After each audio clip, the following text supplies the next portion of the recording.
Good morning. आज हम लोग मैग्नेटिक फोर्स पढ़ेंगे एक्सटर्नल मैग्नेटिक फील्ड के अंदर। तो एक्सटर्नल मैग्नेटिक फील्ड के अंदर फोर्स को कैसे पढ़ेंगे, उसके पाथ को भी समझना है कि किस तरीके का मूविंग चार्ज का पाथ होगा एक्सटर्नल मैग्नेटिक फील्ड के अंदर, और मैग्नेटिक फोर्स लगेगा। कल हम लोगों ने लेंथ फोर्स का पढ़ लिया था कि किसी भी एक्सटर्नल मैग्नेटिक फील्ड के अंदर और इलेक्ट्रिक फील्ड के अंदर अगर कोई चार्ज मूव कर रहा है तो उसमें दोनों तरीके के फोर्स लगते हैं। एक तो इलेक्ट्रिक फोर्स लगता है और दूसरा मैग्नेटिक फोर्स लगता है। और दोनों फोर्स की जो डायरेक्शन होती है वो डिपेंड करती है कि मैग्नेटिक फील्ड की डायरेक्शन किधर है, वेलोसिटी वेक्टर की डायरेक्शन किधर है और उसका नेचर ऑफ चार्ज कैसा है। अब हम बात करेंगे कि एक्सटर्नल मैग्नेटिक फील्ड के अंदर कोई मूविंग चार्ज जा रहा है तो उस पर फोर्स कैसा लगेगा, उसका पाथ कैसा होगा, ये सारी बातें। तो moving charge in external magnetic field, moving charge in external magnetic field.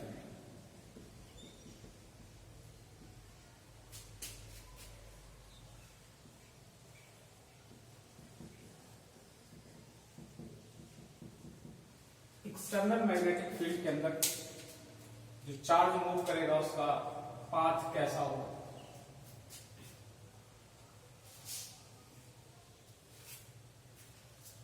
उस पर फोर्स कितना लगेगा, ये सारी चीजें हमको पढ़नी है। जैसे ये मैग्नेटिक फील्ड है, इसको हमने क्रॉस से रिप्रेजेंट कर इस तरीके से।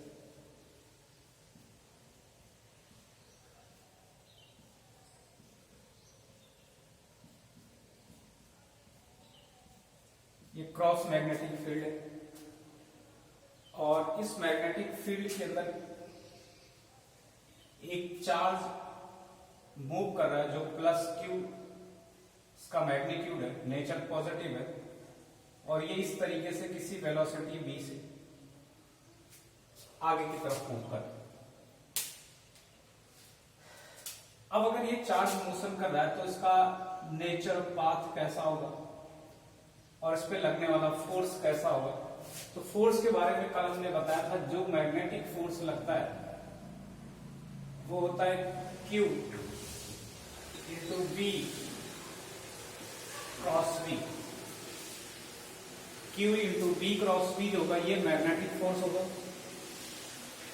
और अगर इसके मैग्नीट्यूड की हम बात करते हैं तो वो भी हमने आपको बताया था कि Fm जो होता है वो होता है QBV साइन थीटा, ये इसका मैग्नीट्यूड है।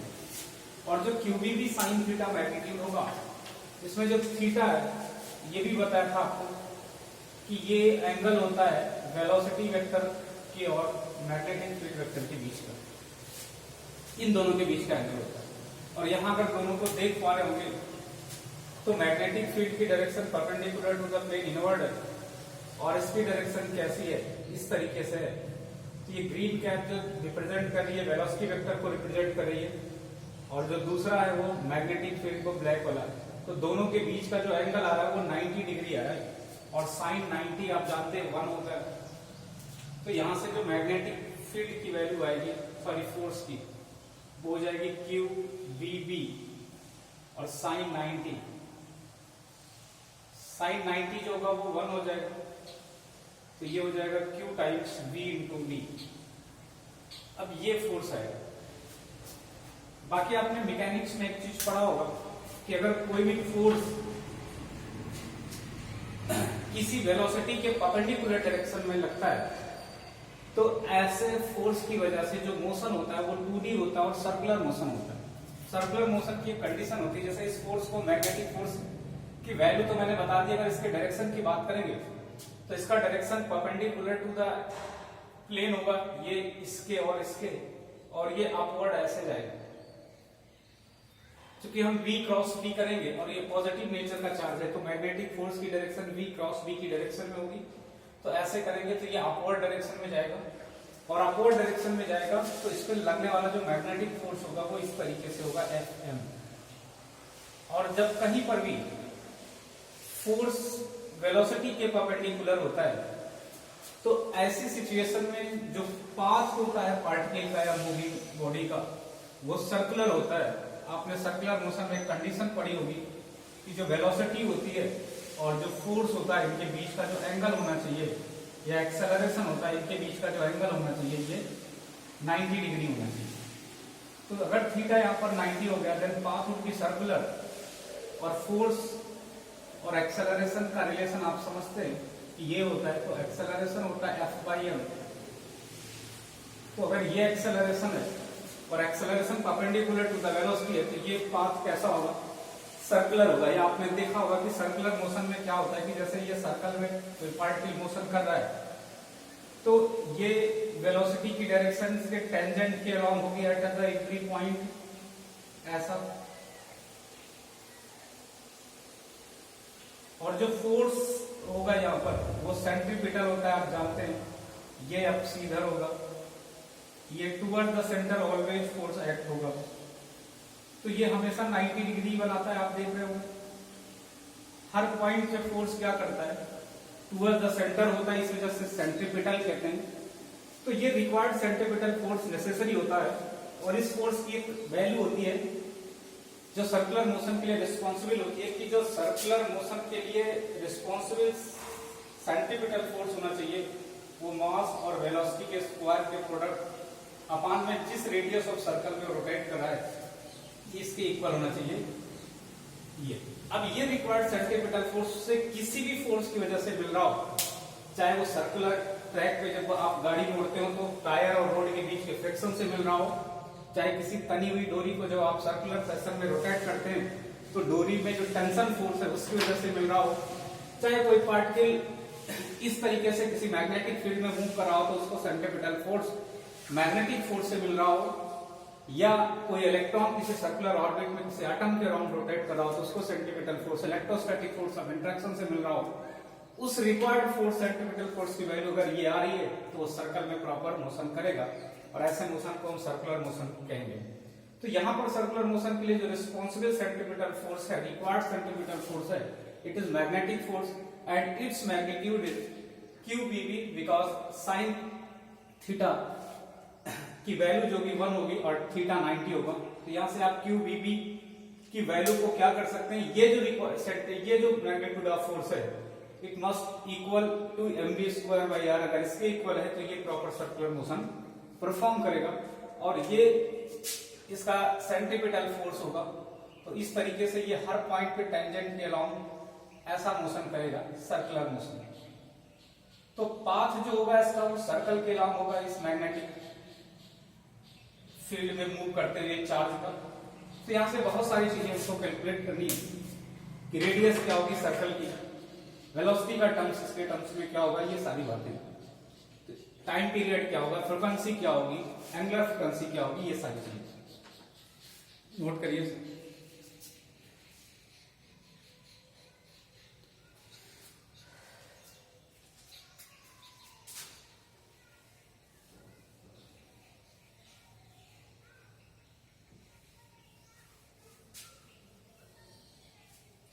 तो यहां से ये तो समझ में आ गया कि जो रिक्वायर्ड सेंट्रीपिटल फोर्स की वैल्यू है mv²/r वो मिलनी चाहिए किसी भी फोर्स की वजह से हो अगर कोई पार्टिकल सर्कुलर मोशन कर रहा है। तो यहां पर अगर ये पार्टिकल सर्कुलर मोशन कर रहा है तो ये रिक्वायर्ड सेंट्रीपिटल फोर्स इसको मिलेगा मैग्नेटिक फोर्स से, और जो मैग्नेटिक फोर्स की वैल्यू है यहां पर वो QBB है। तो ये सेंट्रीपिटल फोर्स उसको उस QBB से मिलना चाहिए।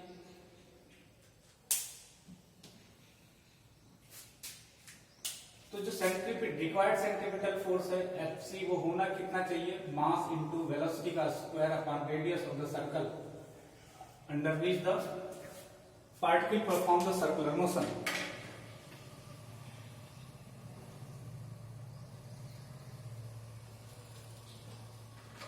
और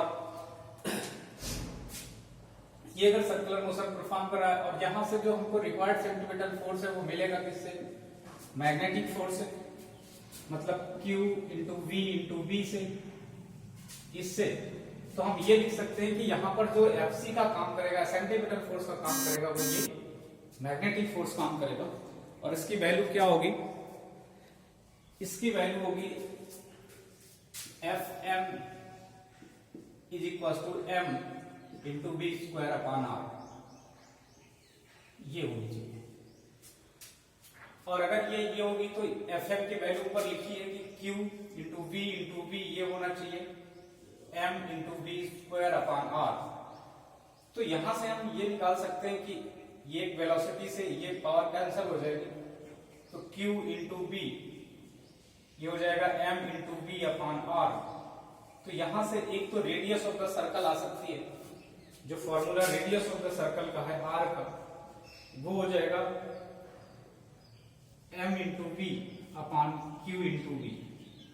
एक तो ये फॉर्मूला पूछा जाता है एग्जाम में आपसे कि अगर कोई पार्टिकल या कोई चार्ज पार्टिकल किसी मैग्नेटिक फील्ड में मोशन कर रहा हो और velocity of the charge particle is perpendicular to its magnetic field, then nature of the path of the particle क्या होगा, सर्कुलर होगा, and radius of the circle is r is equal to m into V upon q into we.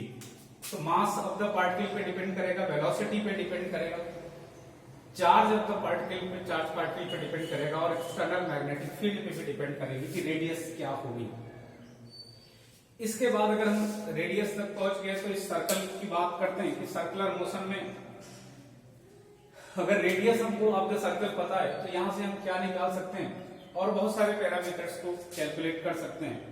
जैसे अगर हम बात करते हैं कि एक सर्कल को कंप्लीट करने के लिए जो टाइम लगता है उसे टाइम पीरियड कहते हैं। तो capital T is the time period, और टाइम पीरियड का मतलब होता है कि किसी भी पीरियोडिक मोशन में एक कंप्लीट रिवॉल्यूशन या एक कंप्लीट मोशन को करने के लिए जो टाइम इंटरवल लगेगा, तो टाइम पीरियड क्या होगा, एक सर्कल को जस्ट कंप्लीट करने में जो टाइम लगेगा, तो एक सर्कल को जस्ट कंप्लीट करने का जो टाइम होता है T, वो होता है कि हम टोटल डिस्टेंस कितना कवर कर रहे हैं ये देखना, और उसमें जो वेलोसिटी है वो देखना है। तो इस फार्मूले से वेलोसिटी भी आ जाएगी रेडियस के टर्म्स में। अगर यहां से देखें तो ये रेडियस हो गई, और रेडियस अगर ये है तो यहां से वेलोसिटी क्या हो जाएगी, v इज इक्वल टू ये हो जाएगा Q we into R upon में हो जाएगा ये मास। तो यहां से आप वेलोसिटी भी बता सकते हो कि वेलोसिटी क्या है। अब इससे टाइम पीरियड आप एक तो वेलोसिटी का ये फॉर्मूला या स्पीड का जानते हैं।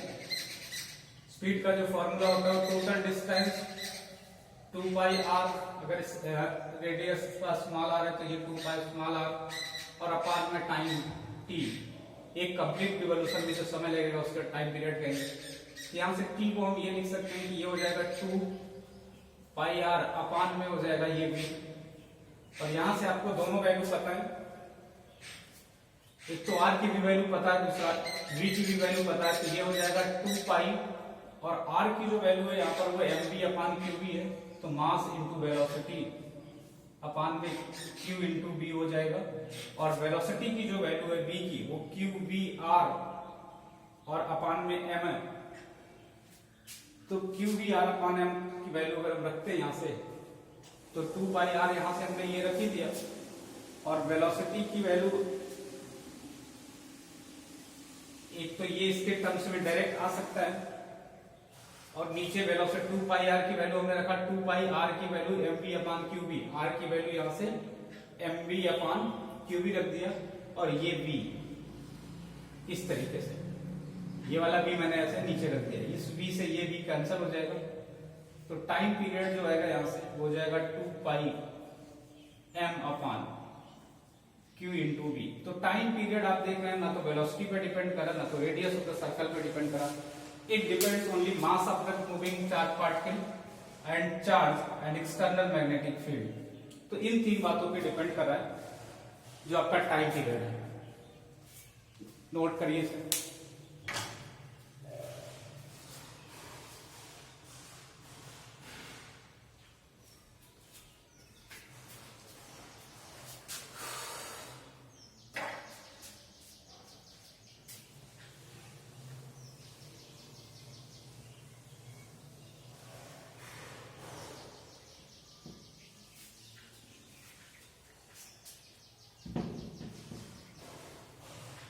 यहां से बहुत सारी चीजें आप कैलकुलेट कर सकते हैं।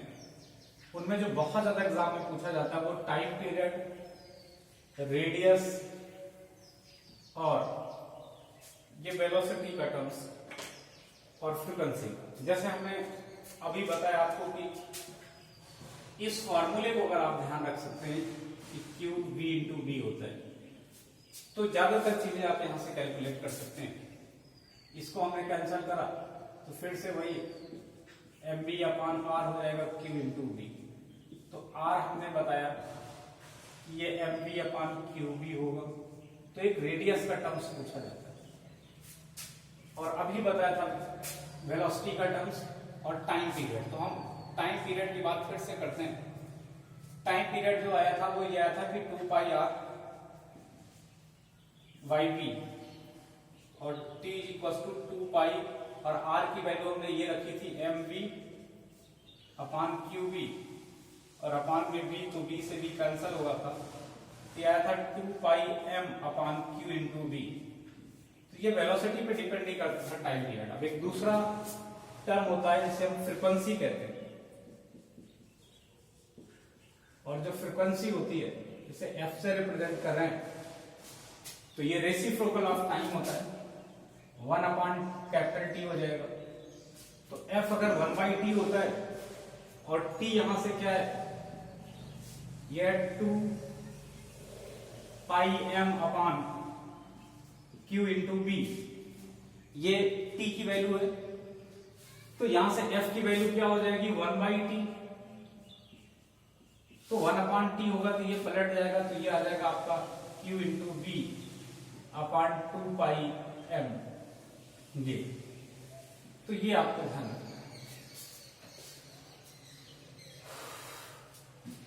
इसी में कभी कभी जब चार्ज सर्कुलर फैशन में मूव करेगा, और मोशन ऑफ चार्ज को ये हम करंट भी कहते हैं, तो आपसे पूछेगा एक रिवॉल्यूशन कंप्लीट करने में करंट कितनी फ्लो करेगी।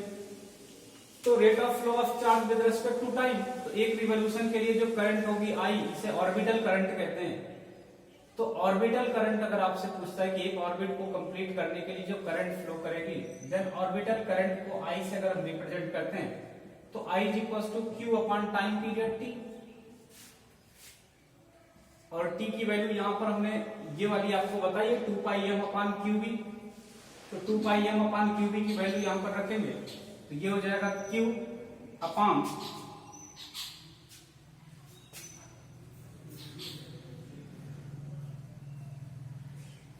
क्यू अपान में ये हो जाएगा क्यू की वैल्यू क्यू बाई टी, और टी की वैल्यू यहां से हम रखेंगे 2 pi m upon Q B. ये हो जाएगा 2 पाई एम और अपान में क्यू इंटू बी ऊपर जाएगा, तो करंट इस तरीके से आ जाएगी, या इसे हम ऐसा लिखते हैं ज्यादा बेहतर होगा,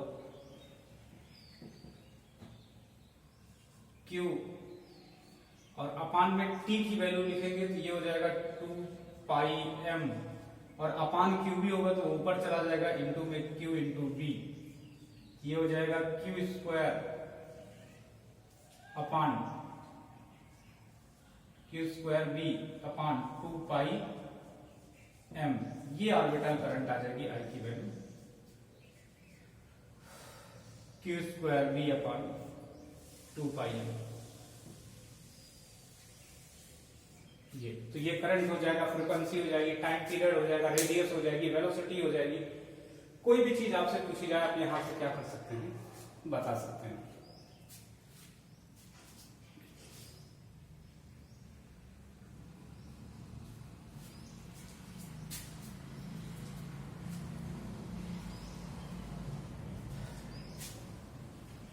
इसमें और बहुत सारी चीजें आप बता सकते हैं।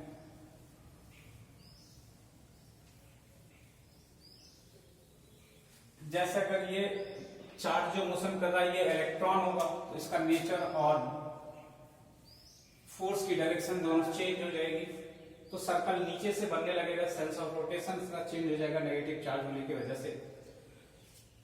तो ऐसी सिचुएशन में हम जहां जहां क्यू रखे हैं वहां चार्ज की वैल्यू ई रख देंगे, तो ये ई बाई टी हो जाएगा, ये E B upon 2 pi M हो जाएगा, और ये ई स्क्वायर बी अपान 2πm हो जाएगा। तो इस तरीके से हम बहुत सारे चेंजेस इसमें कर सकते हैं। आई को हम क्या लिख सकते हैं, ई स्क्वायर बी अपान 2πm। तो कई बार एग्जाम में ऐसे क्वेश्चन पूछे गए। कभी कभी टाइम पीरियड दो अलग अलग चार्जों के लिए पूछता है।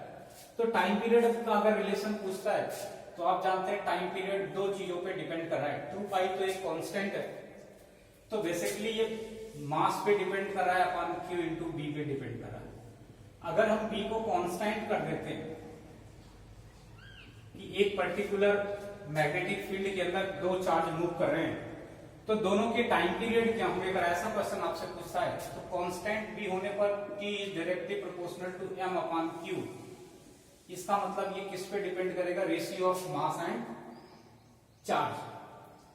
और मास एंड चार्ज के रेशियो पे डिपेंड करेगा। तो यहां से हम ये लिख सकते हैं कि T1 अपॉन T2 दो अलग अलग चार्ज, और अगर उनका सपोज दैट मास भी अलग है तो ये हो जाएगा M1 upon M2 into Q2 by Q1।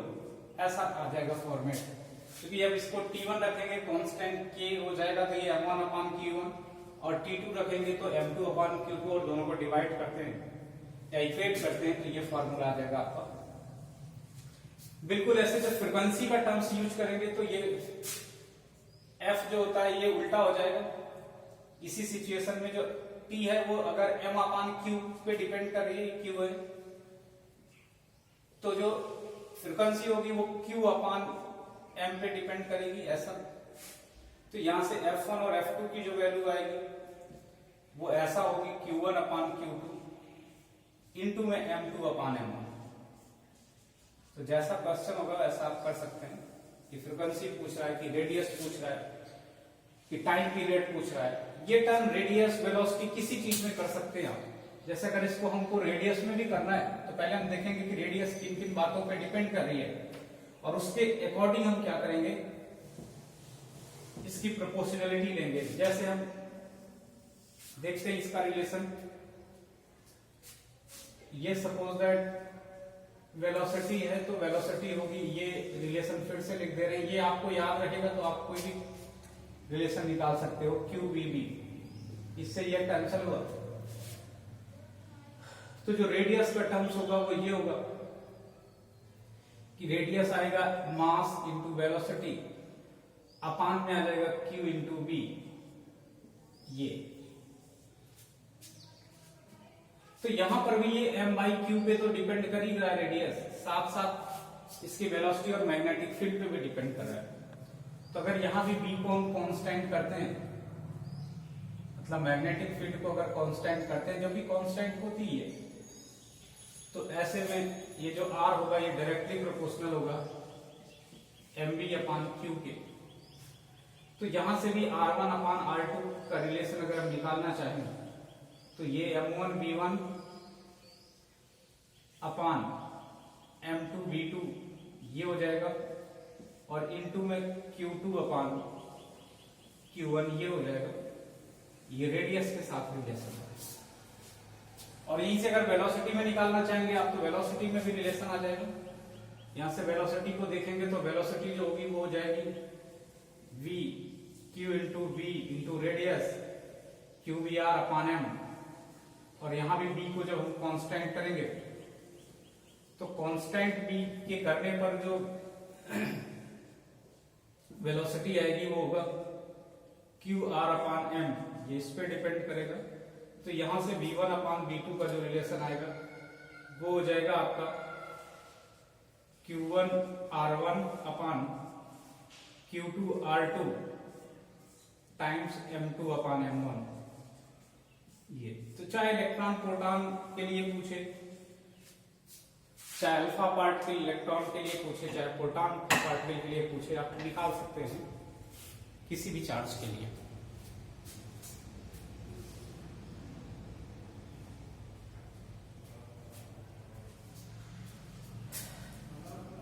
तो ये रिलेशन कुछ मैग्नेटिक फील्ड के साथ है, मैग्नेटिक फोर्स में और टाइम पीरियड, रेडियस, फ्रीक्वेंसी, इन सब का।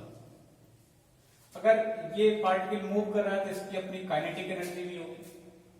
कभी कभी काइनेटिक एनर्जी को भी पूछ लेता है कि इसके फॉर्मूले को डिराइव करिए। तो मैंने आपको ये बताया ये कि एमबी, ये फार्मूला मैं बार बार बोल रहा हूं, अगर ये आपको याद रहेगा तो कोई डिफिकल्टी होने वाली नहीं। अब जानते हैं आप कि एमबी स्क्वायर अपॉन आर जो होता है ये क्यूबीबी होगा, और काइनेटिक एनर्जी होती है हाफ एमबी स्क्वायर ये। तो यहां से हम हाफ से पूरे इक्वेशन में मल्टीप्लाई कर देंगे तो ये इक्वेशन हो जाएगी M B square upon 2r और it is equal to q into V into B upon 2 ऐसा। और हाफ एम बी स्क्वायर मतलब 1/2 एम बी स्क्वायर, ये इतने को हम काइनेटिक एनर्जी रख देंगे के या के, इसको कैपिटल के से रिप्रेजेंट कर देते हैं काइनेटिक एनर्जी को।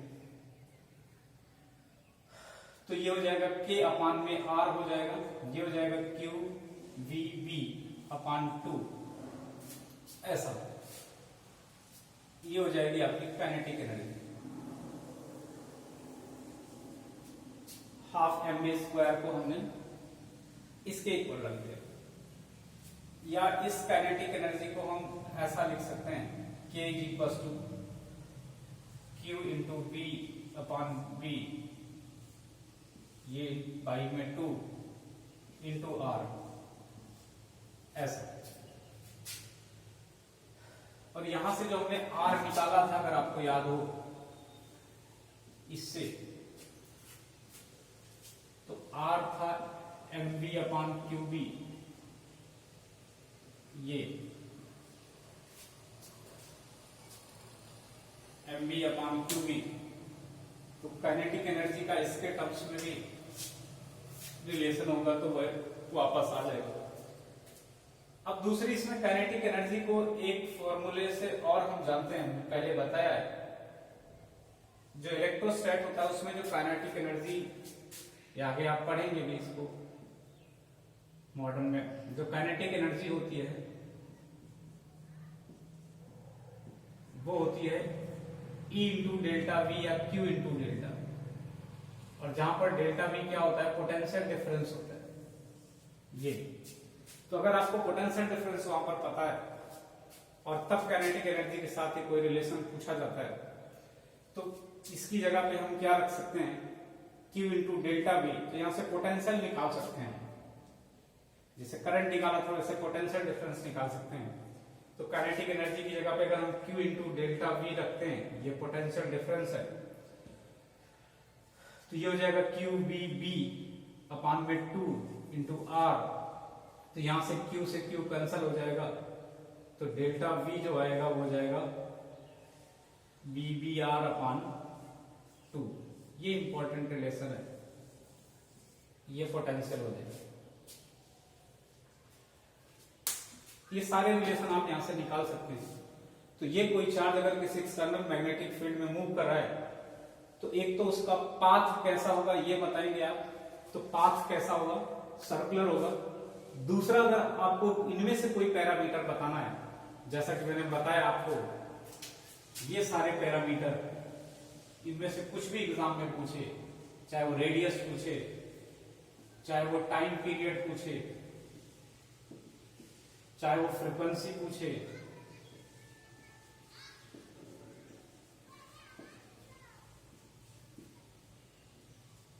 चाहे वो काइनेटिक एनर्जी पूछे, चाहे वो फोर्स पूछे, चाहे मास पूछे, आप सब बता सकते हैं।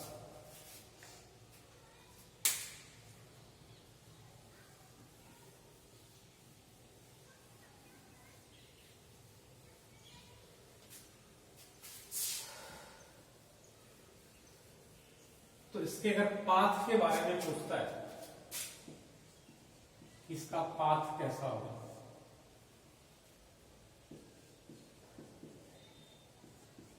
तो path of the moving charge particle कैसा होगा, ये सर्कुलर होगा।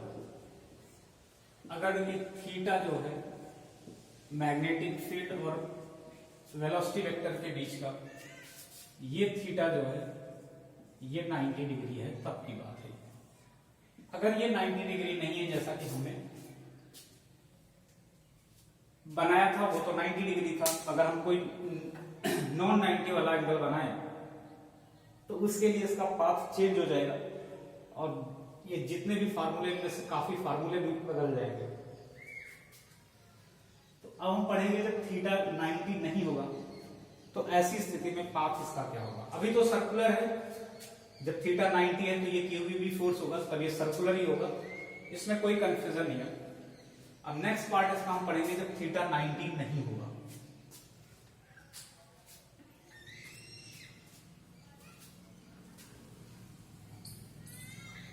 मतलब मैग्नेटिक फील्ड और वेलोसिटी के बीच का जो एंगल होगा वो नॉन,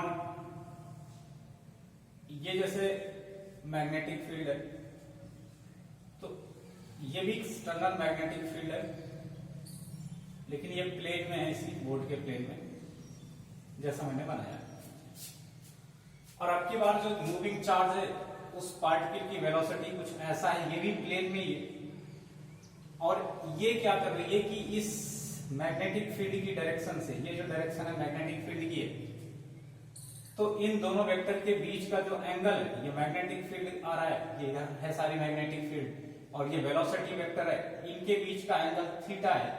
तो एक जनरल एंगल है, हम 90 नहीं ले रहे हैं, थीटा ले रहे हैं। तो आप समझे कि ये है कैसा। जैसे ये मैग्नेटिक फील्ड है, ये ब्लैक मार्कर, ये मैग्नेटिक फील्ड है, इसकी डायरेक्शन है, और यहां से ये कुछ ऐसा एंगल बना रहा है, इस तरीके से कुछ एंगल बनाते हुए ये जा रहा है ऐसा। तो ऐसी सिचुएशन में आप ये देखेंगे कि V की डायरेक्शन ये है और मैग्नेटिक फील्ड की डायरेक्शन ये है। तो जो मैग्नेटिक फोर्स होगा वो इससे हम क्रॉस करेंगे तो इनवर्ड की डायरेक्शन में आएगा। तो perpendicular to the plane inward होगा मैग्नेटिक फोर्स। तो मैग्नेटिक फोर्स ऐसे हम बना नहीं सकते, तो इसको हम ऐसे डॉटेड लाइन से बना लें कि जो फोर्स होगा वो इनवर्ड होगा। मतलब मैग्नेटिक फोर्स की जो डायरेक्शन होगी वो ऐसे है, ऐसे परपेंडिकुलर टू द प्लेन, ऐसे इनवर्ड अंदर की तरफ। और जब इसके फोर्स की डायरेक्शन अंदर की तरफ है, या हम इसको क्रॉस से दिखा देते हैं कि ये मैग्नेटिक फोर्स जो है, ये क्रॉस का मतलब ही होता है इस प्लेन के परपेंडिकुलर और अंदर की तरफ। तो ये मैग्नेटिक फोर्स है। तो अब पार्टिकल ऐसा हो गया कि ये इसकी वेलोसिटी है, ये इसका मैग्नेटिक फील्ड है, और इस पे लगने वाला मैग्नेटिक फोर्स ऐसे अंदर की तरफ है। तो ये जो वेलोसिटी है, इससे अभी भी ये 90 का एंगल बना रहा है, अगर आप देख पा रहे हो तो। अगर इस अंदर की तरफ है तो ये इधर है, इस प्लेन में है ये, और ये इसके परपेंडिकुलर है। और अगर परपेंडिकुलर है तो इस कंपोनेंट ऑफ वेलोसिटी की वजह से ये कुछ मोशन करेगा, और फिर ये क्या करेगा कि इसके साथ ये सर्कुलर मोशन परफॉर्म कर सकता है अभी भी। लेकिन इसमें दो बातें हैं कि अगर ये फोर्स की डायरेक्शन अंदर की तरफ है और ये मैग्नेटिक फील्ड से ये थीटा एंगल बना रहा है, तो इस वेलोसिटी के दो कंपोनेंट होंगे। एक कंपोनेंट होगा जो मैग्नेटिक फील्ड के अलोंग होगा, और एक होगा जो इसके परपेंडिकुलर होगा लेकिन इसी प्लेन में होगा। तो इस वेलोसिटी के दोनों कंपोनेंट को हम इस ब्लू से लिख रहे हैं। एक तो वेलोसिटी का कंपोनेंट होगा v cos थीटा, जिसको रिजॉल्व करेंगे इस v के अलोंग होगा। और मैंने आपको बताया जब कोई भी कंपोनेंट ऑफ वेलोसिटी या velocity along the magnetic field होगी तो उसकी वजह से जो मैग्नेटिक फोर्स होगा वो क्या होगा, जीरो होगा, क्योंकि v और v दोनों के बीच का क्रॉस प्रोडक्ट ही फोर्स के लिए रिस्पॉन्सिबल होगा। अगर उनका क्रॉस जीरो हो गया तो ये क्या हो जाएगा, जीरो हो जाएगा। तो इस डायरेक्शन में कोई फोर्स नहीं लगेगा इस कंपोनेंट ऑफ वेलोसिटी और इनके बीच की वजह से, because velocity component vector and magnetic field both are in same direction. तो जो v cos थीटा है इसके और वेलोसिटी के बीच में जीरो एंगल है, तो साइन जीरो जीरो होता है, तो इधर कोई फोर्स नहीं लगेगा। लेकिन इसका जो दूसरा कंपोनेंट है वो मैं ये बना रहा हूं, और ये कंपोनेंट जो होगा वो होगा v sin theta. v sin theta ये वेलोसिटी वेक्टर, वेलोसिटी का ये कंपोनेंट y कंपोनेंट है, और जो फोर्स की डायरेक्शन है ये मैग्नेटिक फोर्स ये क्रॉस में है। तो इसको हम ऐसे डॉटेड लाइन से बना रहे हैं कि ये perpendicular to the plane inward है, तो उसको ऐसे ही बनाया जा सकता। बाकी जो वेक्टर हमने दिखाई ये प्लेन में, तो ये v sin थीटा हो गया, ये v cos थीटा हो गया। तो ये मैग्नेटिक फील्ड की डायरेक्शन में ये कंपोनेंट और ये कंपोनेंट मैग्नेटिक फील्ड के परपेंडिकुलर है। तो इसकी वजह से जो होगा उस पर फोर्स लगेगा और उसका जो फोर्स होगा वो B क्रॉस B इस तरीके से अंदर होगा, लेकिन इस कंपोनेंट की वजह से कोई भी फोर्स नहीं लगेगा। और जब इस कंपोनेंट की वजह से कोई मैग्नेटिक फोर्स नहीं लगेगा तो इस डायरेक्शन में वेलोसिटी कांस्टेंट रहेगी। आप जानते हैं अगर कहीं पर भी फोर्स जीरो है उस पर्टिकुलर डायरेक्शन में तो एक्सेलरेशन जीरो है, एक्सेलरेशन जीरो है तो जो वेलोसिटी पहले है वही बाद में रहेगी, मतलब स्पीड कांस्टेंट रहेगी। तो फिर वेलोसिटी का जो चेंज होना है वो एक्सेलरेशन पे डिपेंड करेगा, एक्सेलरेशन इधर है नहीं। और इस डायरेक्शन को अगर हम देखेंगे इस कंपोनेंट ऑफ वेलोसिटी की वजह से, तो वेलोसिटी का ये कंपोनेंट और ये आपका मैग्नेटिक फील्ड दोनों 90 डिग्री पे हैं, तो ये सर्कुलर पार्टिकल हो जाएगा, मतलब ये इसका मोशन सर्कुलर हो जाएगा इसकी वजह से। तो ये इस तरीके से है और मैग्नेटिक फोर्स अगर इस तरीके से ऐसे, तो आपकी बार पार्टिकल ऐसे रोटेट करेगा इस तरीके से, ऐसे ऐसे सर्कल में रोटेट करेगा ऐसे, और ये सेंट्रीपिटल फोर्स रिक्वायर्ड जो होगा उसके लिए ये वेलोसिटी कंपोनेंट रिक्वायर्ड होगी। ये कंपोनेंट ऑफ वेलोसिटी ये अनडेविएटेड जाएगी, इससे कोई चेंजेस नहीं होगा और ये मैग्नेटिक फील्ड के अलोंग होगी, तो इस पर कोई फोर्स भी नहीं लगेगा, फोर्स भी नहीं लगेगा तो केवल कांस्टेंट v cos थीटा जाती रहेगी जिससे पार्टिकल स्ट्रेट लाइन मोशन करेगा।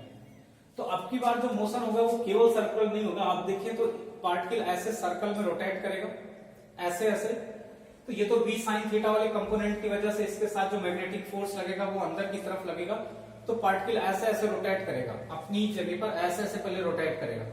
और जो v cos थीटा वाला कंपोनेंट है इसकी वजह से कोई फोर्स तो लग नहीं रहा है, तो वेलोसिटी कांस्टेंट होगी, ये वेलोसिटी मेंटेन रहेगी, तो पार्टिकल जब ऐसा ऐसा मोशन करेगा और इसके साथ ये स्ट्रेट लाइन करेगा तो ये हेलिकल पाथ को बनाते हुए ऐसे आगे बढ़ेगा, मतलब ये सर्कुलर मोशन भी करेगा अपनी जगह पर और ऐसे करते करते आगे भी बढ़ेगा ऐसे। तो आगे बढ़ने का मतलब ये हो कि ये मोशन अब क्या नहीं रहेगा, ये केवल सर्कल नहीं रहेगा। अगर वो रेस्ट में होकर के ऐसे एक ही जगह पर रोटेट करता तो सर्कल होती, अब ये क्या कर रहा है इसका सेंटर आगे भी बढ़ेगा, तो इस तरीके का ये मोशन करेगा कि करता हुआ आगे भी बढ़ेगा, तो इसे बोलते हैं कि ये हेलिकल पाथ को फॉलो करेगा न कि सर्कुलर पाथ को। तो ये कुछ इस तरीके से वर्टिकल सर्कल में ऐसे तो रोटेट करेगा ही करेगा, प्लस ये रोटेशन आगे भी बढ़ेगा ऐसे, लाइक दिस ऐसे। तो इस पाथ को हम बोलेंगे कि ये हेलिकल पाथ को फॉलो करेगा, हेलिक्स बनाएगा, इसका जो पाथ होगा वो हेलिकल होगा न कि सर्कुलर होगा।